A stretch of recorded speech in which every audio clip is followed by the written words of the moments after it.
उनकी अहतुकी की प्रार्थना करता हूँ।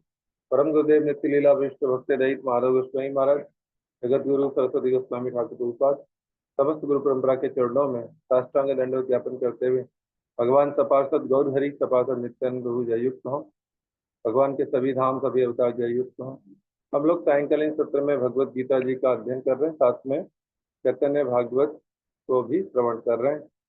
हम लोगों ने श्रवण किया था यहाँ पर जो गौड़ीय भाष्य है उसमें वृंदावन दास ठाकुर जी ने गौरांग नागर जो वाद है उसका विचार का खंडन किया था। जो आने वाले प्रवृत्ति काल में जगत गुरु सरस्वती गोस्वामी ठाकुर प्रभुपाद उन्होंने भी और रूप गोस्वामी सनातन गोस्वामी सभी ने हम लोग को शिक्षा दी है कि दैट भगवान को पति मानना और विशेष रूप से महाप्रभु जी को पति के रूप में मानना डायरेक्ट गलत है एक प्रकार से, क्योंकि वो जो भाव है वो राधा राधा कृष्ण मिलित तनु है, इसलिए वो गौर नागर विचार वहाँ आ जाएगा। हमें उनका दास बनना होगा, दास भाव से सेवा करनी होगी।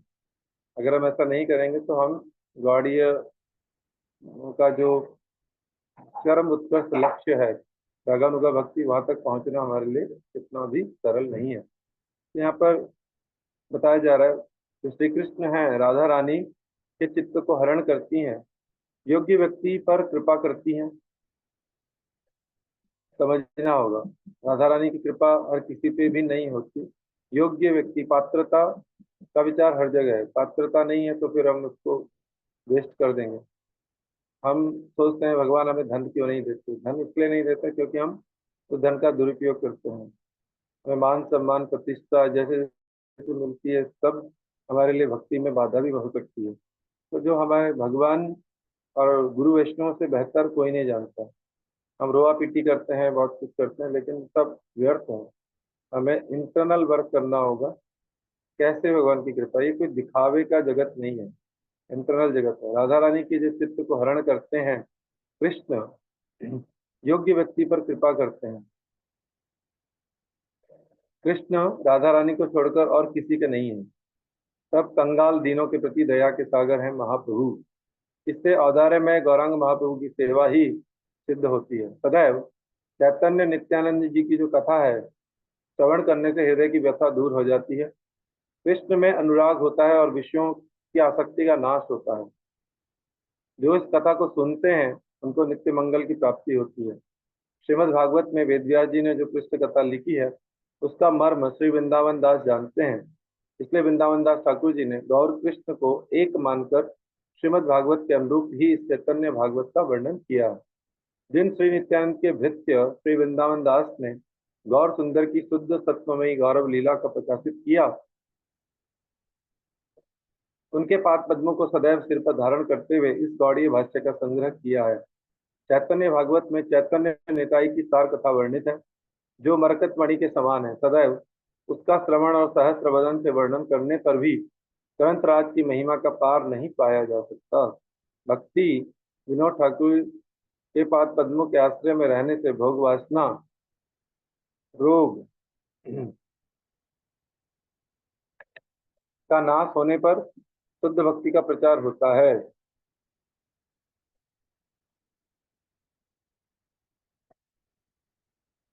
चित्त में आपकी दास्ता को धारण करके मैं गौड़ीय भाष्य लिख रहा हूँ। हे प्रभु, आपकी करुणा की याचना करता हूँ। श्री हरिप्रेष्ठ ठाकुर श्री भक्ति विनोद की इच्छा से श्री चैतन्य भागवत की भाषा व्याख्या द्वारा यत्न के साथ कुंज सेवा करूंगा। भक्त की करुणा होने से सर्व सिद्धि मिलती है। मन में और कोई दूसरी आशा नहीं है। शुद्ध भक्ति मूर्तिमान श्री गौर किशोरदास बाबा जी महाराज, जो इस दास के गुरुदेव हैं और जो चैतन्य भागवत के गान को सदैव सुनते हैं, वे मुझ पर सदैव कृपा वर्षण करें।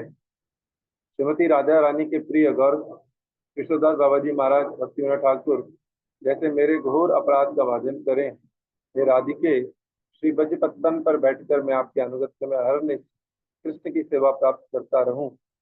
अपने रचित ग्रंथ का पहला नाम परिवर्तन करके चैतन्य भागवत नाम दिया है। जो भी हो, श्रीमद् भागवत में जैसे प्रधान रूप से कृष्ण लीला वर्णित हुई है, इस ग्रंथ में भी उसी प्रकार अभिन्न ब्रजेंद्र नंदन चैतन्य देव की लीला, विशेष रूप से नवदीप लीला ही सुंदर भाव से वर्णित हुई है। पुनः देखा जाता है कि चैतन्य चरितामृत में सन्यासी वैसी महाप्रभु की निरंतर लीला ही मुख्य रूप से वर्णित हुई है। इसलिए कविराज गोस्वामी महाशय के उस महाग्रंथ को श्री वृंदावन दास ठाकुर के इस ग्रंथ के परिशिष्ट रूप से ही ग्रहित किया जा सकता है। यह महाग्रंथ आदि मध्य और अंत तीन खंडों में विभक्त है।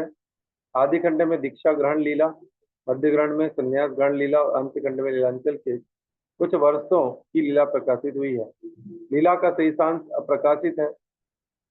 श्री मुरारी गुप्त रचित चैतन्य चरित ग्रंथ में भी यह अंश वर्णित नहीं हुआ है। बहुत सारा भी ऐसा भी है जो प्रकाशित अप्रकाशित है।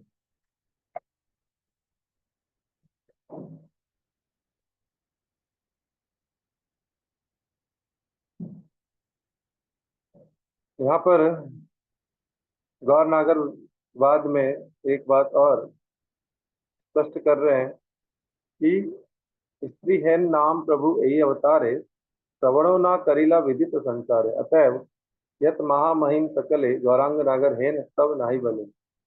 जो यहाँ पर स्त्री शब्द एक सूचक है जो स्वभाव है। पुरुष और स्त्री जो है वो स्वभाव का सूचक है। स्त्री का प्रसंग गौरांग महाप्रभु ने अपने अवतार में कदापि श्रवण नहीं किया। यह बात सारे संसार के लोगों को विदित है।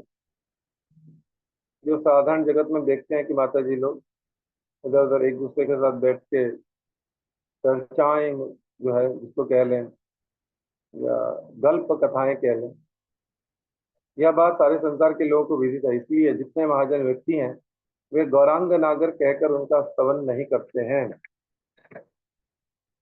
अब यहाँ पर पूर्वाभास में बताया गया श्री चैतन्य भागवत का आदि नाम चैतन्य मंगल है। नरहरि सरकार ठाकुर के शिष्य श्री लोचन दास ठाकुर ने भी चैतन्य मंगल नाम देकर एक पंचाली ग्रंथ में की है। बाद में इन दोनों ग्रंथों का वैशिष्ट्य और पार्थक्य ज्ञापन करने के लिए ठाकुर श्री वृंदावन कृत ग्रंथराज का नाम बदलकर चैतन्य भागवत संज्ञा दी है। ऐसा लोगों में प्रसिद्ध है। चैतन्य चरितामृत ग्रंथ में कविराज गोस्वामी महाशय ने चैतन्य मंगल कहकर चैतन्य भागवत को ही निर्दिष्ट किया है। ऐसा भी कहा जाता है कि नारायणी देवी की इच्छा से ही वृंदावन दास ठाकुर ने अपने रचित ग्रंथ का पहला नाम परिवर्तन करके चैतन्य भागवत नाम दिया। जो भगवान की जो कृष्ण लीला जिस प्रकार वर्णित भागवत में, उसी प्रकार विशेष रूप से चैतन्य देव की लीला को वर्णन किया गया। यहाँ पर मंगलाचरण बोला जा रहा है। आजानुलंबित भुजो कम आजानुलंबित भुजो कनकावदातो संकेतनैक पितरो कमलायताक्षो विश्वम्भरो द्विजवरो युगधर्मपालो वंदे जगत प्रिय करो करुणावतारो। आजानु लंबित भुजो, आजानु यानी कि जंगा तक, आजानु जानु पर्यंत लंबित भुजो ययो तो महापुरुष लक्षण क्रांतो। जिनके बाहु युगल आजानु लंबित शांति सुवर्ण की तरह उज्जवल पीत वर्ण मनोहर, जो संकीर्तन धर्म के प्रवर्तक हैं, जिनके नेत्र कमल दल के समान विशाल हैं और जो जगत के पालक ब्राह्मण श्रेष्ठ युग धर्म की रक्षा करने वाले जगत के शुभ साधक एवं करुणा के अवतार हैं, मैं उन्हीं श्री चैतन्य नित्यानंद दोनों प्रभुओं की वंदना करता हूँ। यहाँ पर विशेष रूप से भगवान की कथा का जो मंगलाचरण है वो प्रारंभ हुआ।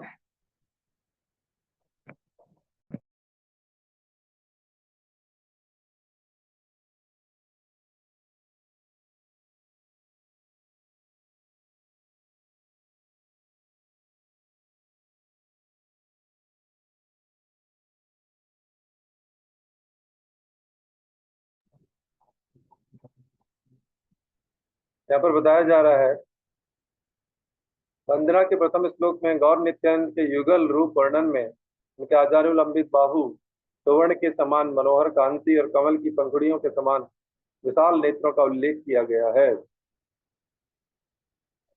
इन धात्र युगल की लीला में वे दोनों ही संकीर्तन के प्रवर्तक, युग धर्म रक्षक, जीव पालक, जगत के हितकारी द्विज श्रेष्ठ और करुणावतार रूप से वर्णित एवं वंदित हुए हैं। श्री गौर हरि और श्री नित्यानंद दोनों ही महामंत्र दाता, जगत गुरु एवं कीर्तन नामक भक्ति के जनक हैं, और वे दोनों ही जगत का हित चाहने वाले हैं। इसलिए वे जीव पर दया नामक धर्म के प्रचारक, विश्वम्बर और करुण है। इस कारण उन दोनों ने ही कलिहत जीवों के उद्धार के एकमात्र उपाय संकीर्तन द्वारा विष्णु वैष्णव सेवा रूप युग धर्म का प्रचार किया। दोनों भ्राताओं की इस प्रकार वंदना करने से संसार के जीव नाम में रुचि, जीव पर दया और वैष्णव की सेवा का अनुसरण करेंगे। बहुवचन के बदले में द्विवचन के प्रयोग का कारण उन दोनों गौर नित्यानंद के प्रचार, करुणा और युग धर्म रक्षा आदि के साथ शाक्र परंपरा में प्रचार चेष्टा का पार्थक्य स्थापित हुआ है।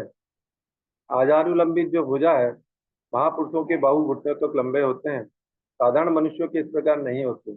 इसलिए गौर नित्यानंद दोनों ही विष्णु पर तत्व हैं, किंतु प्रपंच में आए या अवतीर्ण हुए इन दोनों के अप्रकृत शरीर गठन में भी महापुरुष लक्षण देखे जाते हैं। दैर्घ्य विस्तारे यही अपनार हाथ, चारि हस्त है महापुरुष उसका।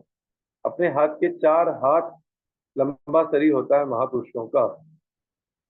इसलिए योगुद्र परिमंडल है तार नाम, योगुद्र परिमंडल तनु चैतन्य गुणधाम। कनकावधातों का मतलब है उन दोनों ने ही आश्रय जाति भावालंबन करके लीला का विस्तार किया। इससे दोनों की ही गौर वर्ण कांति है। अखिल चिन्मय सौंदर्य दर्शनकारी विषय विग्रह स्वयं रूप और स्वयं प्रकाश का सर्व आकर्षक रूप ही प्रसिद्ध है। महाभारत दान धर्म में सहस्त्र नाम और सुवर्ण वर्ण हेमांगो वरांगस चंदन अंगदी। संकीर्तन पितरों का मतलब श्री गौर नित्यानंद दोनों ही श्री संकीर्तन के प्रवर्तक हैं। इसलिए कविराज गोस्वामी ने चैतन्य चरितामृत में लिखा, संकीर्तन प्रवर्तक कृष्ण चैतन्य, संकीर्तन यज्ञ तारे भजे से ही धन्य। संकीर्तन यज्ञ में भाग लेगा वो धन्य हो जाएगा। विश्वम्भरो, विश्वम्बर शब्द के द्विवचन के प्रयोग में विश्वरूप और विश्वम्बर दोनों ही लक्षित हुए हैं। गौर नित्यानंद दोनों ही विष्णु पर तत्व हैं और उन्होंने विश्ववासियों को नाम प्रेम वितरण किया है, इसलिए विश्वम्बर शब्द वाच्य है। श्री नित्यानंद के साथ श्री विश्वरूप अभिन्न तनु है। इस ग्रंथ की आदि श्री कविराज गोस्वामी जी ने प्रथम लीलाए और तार विश्वम्बर नाम, भक्ति रसे भरीला धरीला भूतग्राम। वेद में भी विश्वम्बर शब्द का प्रयोग देखने को मिलता है।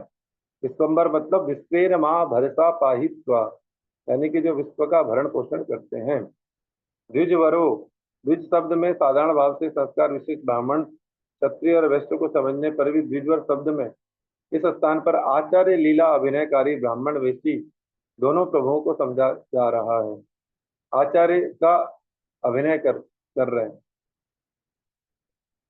और क्षत्रिय और वैश्य का चतुर्थाश्रम न रहने पर एकमात्र ब्राह्मण का ही तुर्याश्रम उचित है, क्योंकि ब्राह्मण ही आश्रम विचार से भी द्विजवर नाम के योग्य हैं। गौर नित्यानंद दोनों ही जगत गुरु, आचार्य लीलाकारी और लोगों के निकट भगवत भक्ति शिक्षा प्रदान करने वाले हैं, अतः वे ब्राह्मण कुल चूड़ामणि हैं। इसलिए इस अवतार द्वारा गौर और क्षेत्र मंडल में ब्रज की तरह गोप जाति अभिमान से संभोग रस में किसी गोप वधु के साथ उनका रासादि विलास स्वेच्छाचारिता नहीं है। ये महाप्रभु की लीला में कृष्ण लीला की तरह रासलीला नहीं है। तो ये कलयुग में जानते हैं भगवान क्या कैसे शिक्षा देनी है हम लोग के लिए। कृष्ण ने जो किया वो तो कोई जीव कर ही नहीं सकता, वो तो अनाधिकार चेष्टा है। लेकिन भगवान रामचंद्र जी की लीला से कुछ अनुसरण कर सकते हैं। और महाप्रभु ने जो किया वो भक्त कैसे होने चाहिए, आचार्य कैसे होने चाहिए, संन्यास कैसा होना चाहिए, गृहस्थ कैसा होना, सब लीलाओं को प्रदर्शित किया। उनसे हम कुछ शिक्षा ले सकते हैं। गोप लीला माधुर्य वैचित्रमयी एवं द्विज लीला औदार्य वैचित्रमयी दोनों लीलाओं का विशिष्ट ध्वंस करने पर रसाभास और सिद्धांत विरोध आ जाएगा, जिससे राय रामानंद और ग्रंथकार वृंदावन दास ठाकुर के चरणों में अपराधी होकर कल्पनाकारी व्यक्ति नरक से पतित होंगे। और एक विचार से द्विजरो शब्द से द्विजराजो अर्थात एक ही काल में एक साथ समुदित दोनों पूर्ण चंद्र हैं। युग धर्म यानी कि सतयुग में ध्यान, त्रेता में यज्ञ, द्वापर में अर्चन, कलयुग में नाम संकीर्तन युग धर्म है। युग धर्म पालो, कर्म कांड पर शास्त्र विचार से कली काल में दान ही युग धर्म है। कलयुग में लोगों के पास क्या है देने के लिए? सिर्फ दान।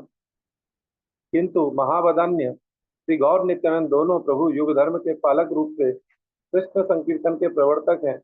कृष्ण वर्णम तुषा कृष्णम सांगो सांगास्त पार्षदम यज्ञे संकीर्तन प्राये जनति ही सवेदसा आसन वर्ण त्रयोश्च ग्रह तयो अनुयुगम तनु शुक्लो रक्त तथातीतम इदानीम कृष्णताम गता।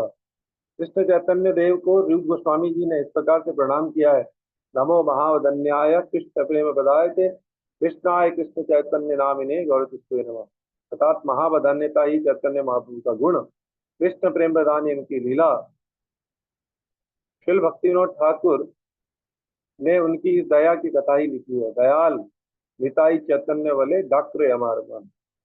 नित्यानंद प्रभु और महाप्रभु की जो दयालुता है, हे मन उनको डाक, उनको बुला। मन को आदेश कर रहे हैं, भक्ति ठाकुर उनको शिक्षा दे रहे हैं। वास्तव में गौर नित्यानंद का दान अनुपम, अस्मृत और अभूतपूर्व है। दोनों ही सबसे बड़ा दान किसका? विद्या का। और सबसे बड़ा दान जीव को भगवान से, भगवान उसको संबंध ज्ञान करा देना, उससे बड़ा कोई दान संसार में है ही नहीं। जीव को कि संसार भोग विलास, संसार में दुख काले से छुटाकर भगवत धाम के आनंद धाम में, गोलोक धाम में के लिए प्रेरित कर देना, इससे बड़ा और क्या कार्य हो सकता है। युग धर्म के पालक है, इससे श्री कृष्ण संकीर्तनकारी और मदोन्दय दयामय, जिनकी दया से कोई मंद उदय नहीं होता। जगत प्रिय करो, गौर नित्यानंद दोनों ही जगत के प्रियकारी हैं। कविराज गोस्वामी ने सही दुई जगते रहिया सदै गौड़देश पूर्व शैले करी लवदय ए चंद्र सूर्य दुई परम सदै जगतेरे भाग्य गौड़े करी लवदय। वंदे श्री कृष्ण चैतन्य नित्यानंद सहोदितो गौड़ो दे पुष्पवंतो चित्रो संतो समोनितो। जगत के प्रिय, जगत को उद्धार करने वाले, जगत का हित करने वाले करुणावतारो, महाप्रभु के करुणावतार के संबंध में रूप गोस्वामी विदग्ध माधव में प्रारंभ में अनुपयुक्त चरित चिरात करुणया अवतीर्ण कलो इस श्लोक में ही बता रहे हैं। एमन निगण निगण्य मोरे केवा कृपा करे एक नित्यानंद बिनु जगत भीतर प्रेमे मत नित्यानंद कृपा अवतार उत्तम अधम किचु ना करे विचार। नित्यानंद प्रभु इस कलयुग में इस प्रकार कृपा करने आए तो उत्तम अधम कुछ विचार नहीं कर रहे हैं, बस कृपा कर रहे हैं कि हे जीव किसी प्रकार से एक बार हरे कृष्ण बोलो, भगवान का नाम बोलो। इसी तरह इस भव सागर की कली, महा दुखकारी कली से निकलकर महाप्रभु की जो भगवान की कृपा नाम संकीर्तन उसको ले लो। राधा मदन मोहन प्रभु करी दिले। ये यहाँ पर हम लोगों ने इनका इस प्रकार समझा। अनिर्पित चरित्र अजानुलंबित भुजो कनकावदातो संकीर्तनैक पितरो कमलाय तक्षो विश्वम्भरो द्विजवरो युग धर्म पालो वंदे जगत प्रिय करो करुणावतारो। यहाँ तक इसका अनुवाद हो चुका है और फिर दोबारा से अगले श्लोक को हम लोग आगे की तरफ पढ़ेंगे। आज की कक्षा को फिर हम यहीं पे विश्राम लेंगे। आप में से